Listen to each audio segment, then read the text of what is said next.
Ew, ew, big fish-ish. Y'all know what it is. What day is it? Wednesday.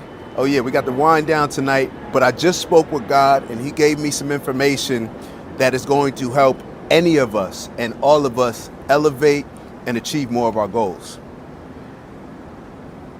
Stay away from wanters and get connected with willers.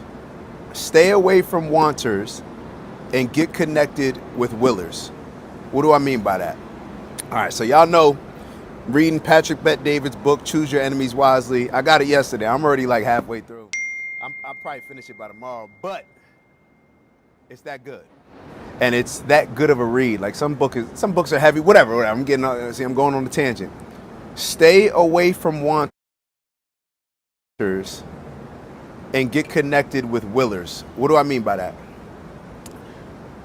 In this book, Patrick Bet-David talks about his son, his 8-year-old son. He made the claim that I will become the greatest fighter in the world. That I will become the greatest fighter ever in the world. He kept saying that. He said, will. A couple weeks later, his coach recognized and told Patrick Bet-David, hey, your son, his ambition, it seems like he's a little bit less motivated than normal. Patrick Bet-David went and talked to his son, or they were talking about it over dinner, and his son said, or Patrick Bet-David called him out and said, what happened, Dylan? I thought you said that you will become the greatest fighter ever in the world. And his son Dylan responded and said, I didn't say that. Patrick Bet-David knew where this was going. And his son said, I said I want to become the greatest fighter ever. I want to become the greatest fighter ever in the world. After some back and forth, Dylan you could tell he wasn't going to move off of the want, even though he really said will. His brothers and his siblings called him out on it and said, no, we heard you say will. So there was back and forth, and then Patrick Bet-David, he decided to take his son Dylan out on a walk and ask him, what's going on? What made you say will before and now want? And his son responded and started crying, actually.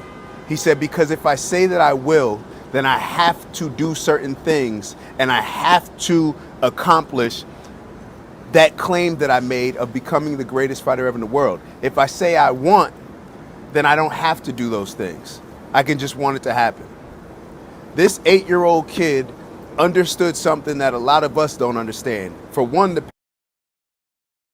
power in words and the accountability that comes with using the word will instead of the word want.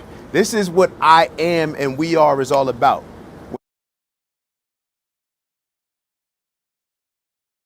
You say it, now you have to hold yourself accountable to actually live up to the standard that's required in order to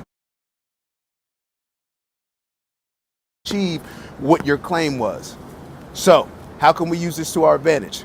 Instead of us saying want, instead of us always associating with people that say want,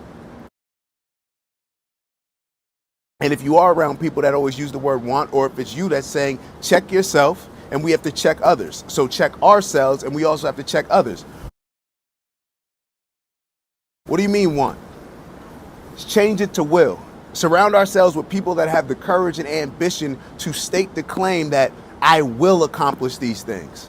I will do those things. And start saying it ourselves as well.